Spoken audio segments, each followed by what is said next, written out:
Bum bum bum bum bum bum bum bum bum bum bum bum. The Peter Dislike Show.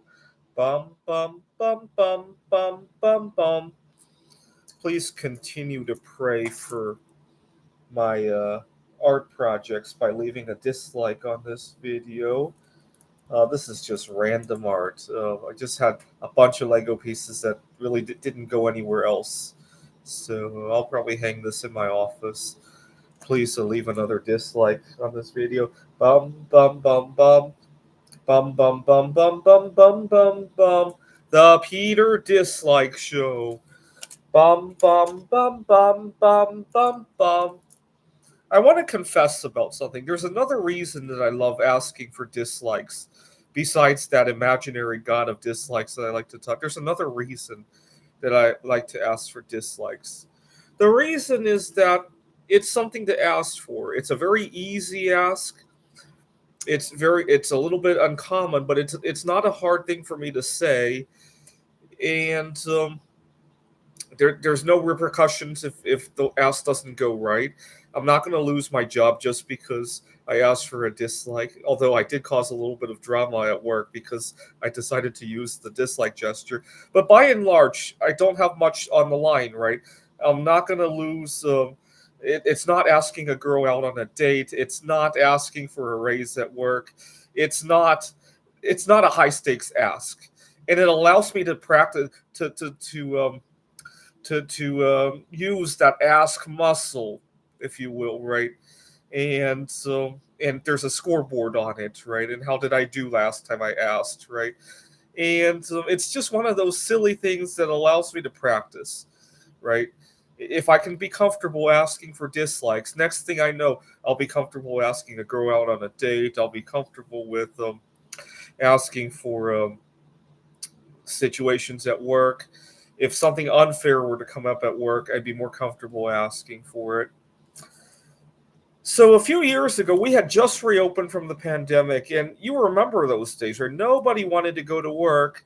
I never had that problem. I faithfully worked through that period in time, and yet you would think I would get the best treatment in the world, and yet a lot of times I didn't. Why not? A lot of it was I didn't ask for what I needed to ask for, right? I hate to say deserve, but needed to ask for is probably the better way of putting it.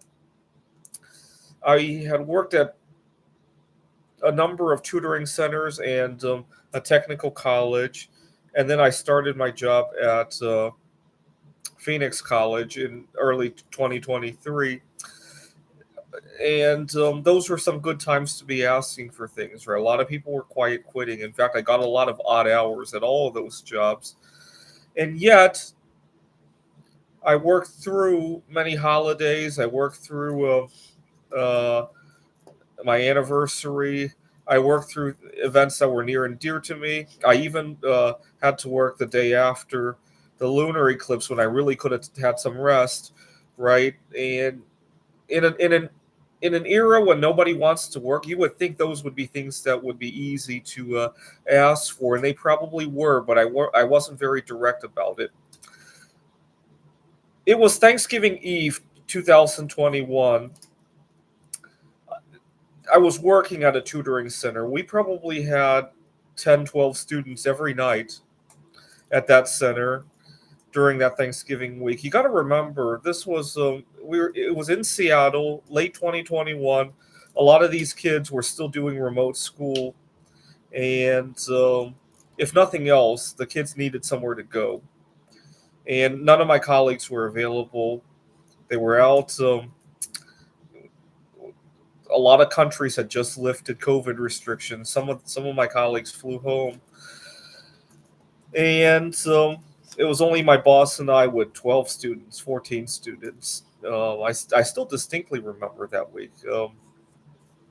I love all of the students. I still remember a lot of their names, and sometimes my boss and I didn't get along as well as I did with the students.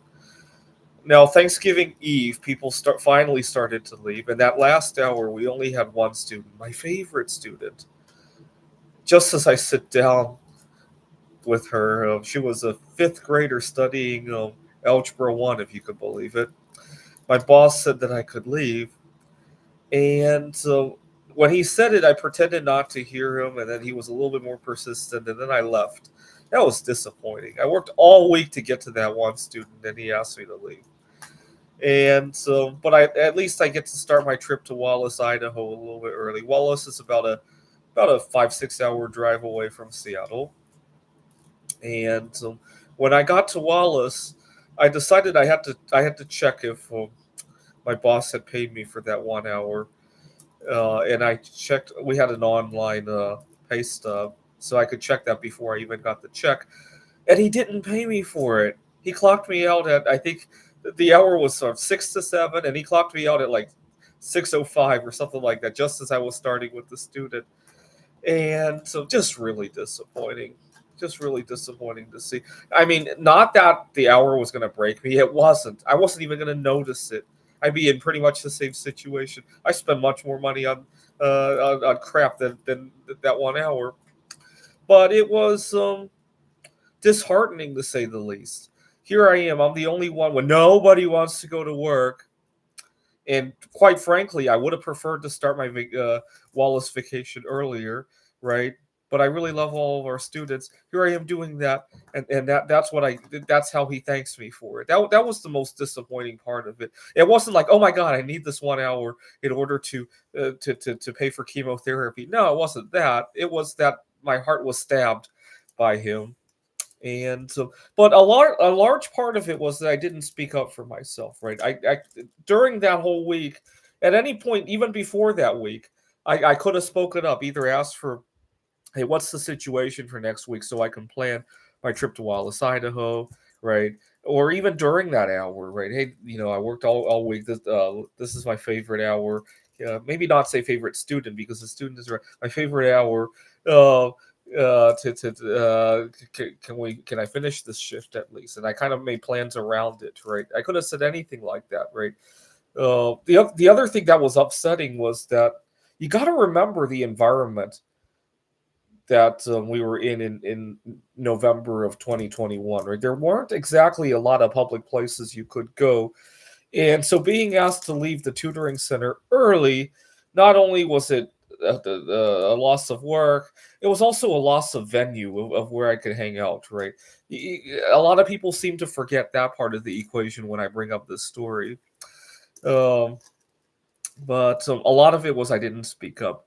And I'm really saddened that in an era of nobody wants to go to work, that was the best I could do for myself, right? Now, obviously, we're not in a nobody wants to work situation anymore. I actually find myself getting better working conditions now than I did during the nobody wants to work era, just for speaking up for myself. And it really goes to show just how much money and wealth and human capital I left on the table just by not speaking. And that's why I really love to ask for random stuff, right? I find myself lately asking girls out on dates, even when I don't care for them, right? Just to practice that ask bone, right? And asking for all sorts of things I don't need, right? Haggling prices when I don't need to haggle them, asking, especially when I don't need them. That way, if it doesn't go well, I'm not going to lose anything, right? So I'm much more likely to ask a girl out on a date that I don't even like, right? Just so I can practice and not lose anything when it doesn't go right. This is the Peter Dislike Show. Please leave a dislike on this video. Bum bum bum bum bum bum bum bum bum bum bum bum. The Peter Dislike Show. Bum bum bum bum bum bum bum.